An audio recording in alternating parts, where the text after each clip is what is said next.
Assalamualaikum warahmatullahi wabarakatuh.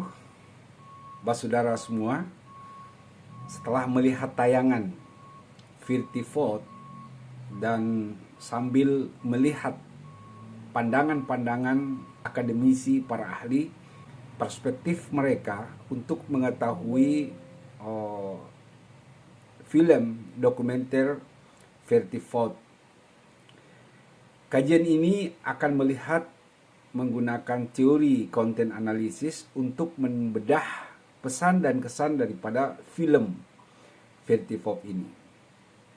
Nah, latar belakang dari kajian ini adalah menggunakan 5 dasar. Yang pertama, temuan 3 para akademisi terkait dugaan kampanye pemerintah terhadap paslon tertentu. Yang kedua, adanya laporan Foxy ke Bareskrim Polri terhadap pelanggaran yang dilakukan oleh 3 akademisi yang pakar di bidangnya yang menyampaikan hasil kajian di Minggu Tenang. Yang ketiga, adanya perbedaan persepsi antara tujuan para akademisi dan prasangka para pelapor. Yang keempat, untuk memberikan pencerahan pada publik bahwa setting tempat, setting waktu, momentum yang kurang tepat dalam menyampaikan suatu kebenaran itu pasti mendapat respon publik yang terbagi menjadi 3. Ada yang menerima, ada yang mempertimbangkan, dan bahkan ada yang menolak, seperti laporan Foxy terhadap temuan mereka. Nah, apa tujuan sebenarnya saya melihat ini dari perspektif dakwah dan komunikasi? Yang pertama, untuk menemukan pesan dan kesan dari film dokumenter Virtivot ini dan memberikan satu gambaran mengapa ada laporan Foxy ke Bareskrim terhadap dugaan pelanggaran yang dilakukan oleh 3 akademisi pakar hukum tata negara yang menyampaikan hasil risetnya di Minggu Tenang. Sementara dalam Undang-Undang KPU itu yang terkait dengan kepentingan tertentu itu tidak boleh menayangkan. Tapi ketika dia berbau ilmu, maka itu tidak ada salahnya. Nah, di sini terjadi kontroversi. Yang kedua, untuk menemukan mengapa terjadi perbedaan persepsi antara tujuan persepsi para pelapor dan tujuan akademisi memiliki benturan pemahaman yang berbeda. Yang ketiga, untuk memberikan pencerahan kepada publik bahwa film ini adalah bagian dari ekspresi akademik yang memiliki tujuan adalah memperbaiki pemilihan kita, konsep demokrasi kita menjadi lebih baik di masa yang akan datang. Nah, metodologi riset ini termasuk metodologi saya ingin mendeskripsikan secara kualitatif, menggambarkan apa adanya dengan menggunakan teori konten analisis, dengan melihat pesannya, teknologi penyiaran yang digunakan, desain visual, dan bagaimana respon publik. Data yang digunakan adalah menggunakan data di YouTube, film itu sebagai objek kajian, dan teknik analisis data menggunakan teori Habermas dan Miles, di mana penyajian data, reduksi data, lalu membuat satu kesimpulan.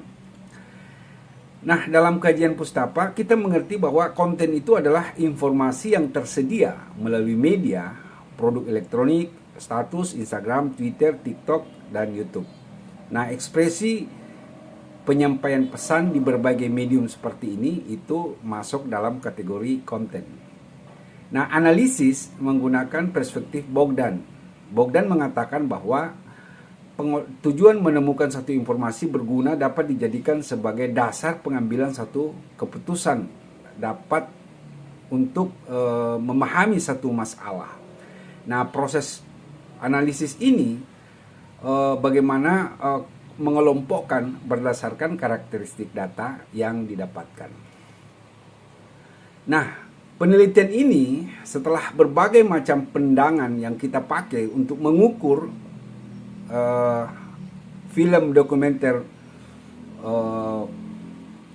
Dirty Vote ini ada 3. Yang pertama, respon publik terbagi menjadi 3. Respon yang pertama adalah respon publik terhadap film dokumenter Dirty Vote. Ini yang menerima itu mereka yang rata-rata mengusung paslon tertentu.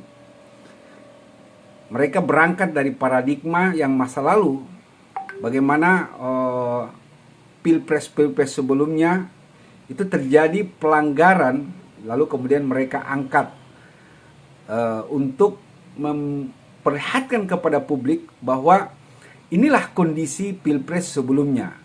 Dan mereka inginkan bagaimana supaya tidak terjadi dalam pilpres kali ini. Sebenarnya itu salah satu tujuannya. Tapi ada tujuan tertentu juga, bahwa ini juga bagian daripada pola orang tertentu dan paslon tertentu. Nah, yang kedua, respon publik yang kedua ada yang mempertimbangkan setelah mereka menonton film Dirty Vote ini, mereka melihat bahwa pergerakan pemilihan kita dari masa ke masa itu mengalami dinamika yang cukup tinggi. Sehingga kerap kali ketika orang ada pada kekuasaan tertentu, maka mereka mampu memanfaatkan dan menggunakan fasilitas kekuasaan itu untuk memenangkan dan memenuhi kepentingan tujuan tertentu. Nah, kesimpulan yang ketiga yaitu respon publik yang menolak film dokumenter ini sebagai salah satu kajian akademik.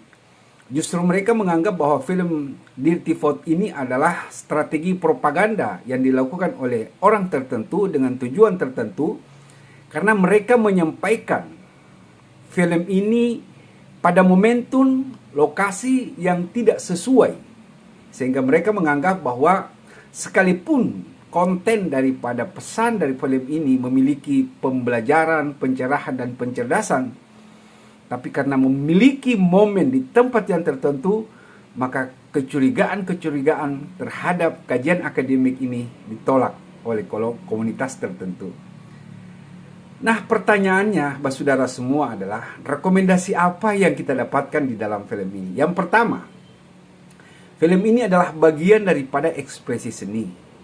Dia memiliki subjektivitas yang cukup tinggi, di mana pakar hukum tata negara menggunakan film untuk menyalurkan ekspresi akademik mereka, menggambarkan satu sudut pandang tertentu dengan tujuan tertentu dalam melihat kondisi politik di Indonesia, bagaimana kenetralan pemerintah seharusnya, lalu mereka berupaya untuk menjaga perasaan publik. Maka sekalipun undang-undang itu membolehkan pemerintah itu berkampanye, tapi sebagai pemerintah yang memiliki moral, etika, dan akhlak yang tinggi, seharusnya mereka berdiri di tengah-tengah, menjadi wasit yang baik untuk tidak melukai perasaan publik.